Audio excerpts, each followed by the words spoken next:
नमस्कार, मी सचिन भोसले. आपण एकता नगर मध्ये आहोत आणि अनेक वर्ष झाले एकता नगरच्या ड्रेनेजच्या लाईनची समस्या आहे आणि काम झालं एकता नगर मध्ये, पण पलीकडच्या गल्ल्यांचं काम झालं, ह्या वस्तीचं ड्रेनेजचं काम झालेलं नाही. नागरिकांची मागणी आहे की हे जे ड्रेनेज लाईन आहे ही नवीन बनवून द्या, कारण 20-20 वर्षापूर्वीच्या लाईनी आहेत ह्या खराब झाल्यात. नागरिकांच्या म्हणजे आरोग्याला धोका आहे. इथे एक लहान मुलगा आहे, तुम्ही बघू शकता.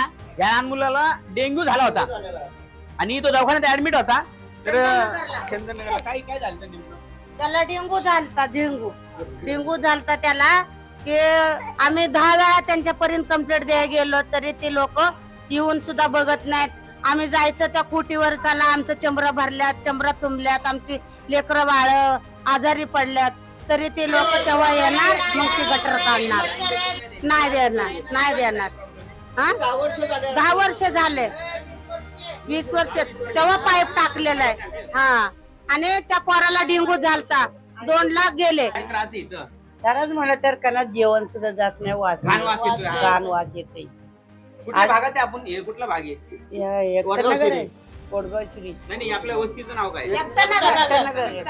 काय प्रॉब्लेम आहे सांगा. 20-25 वर्षापासून इथे आमच्या इथे येत राहतोय मी, की काय कोण येते कोण नाही येत नाही. कुणाचं आम्ही सांगायला गेलो तर आम्हाला म्हणतात उद्या येईल, परवा दिवशी येईन, असं तसं बोलतात आम्हाला.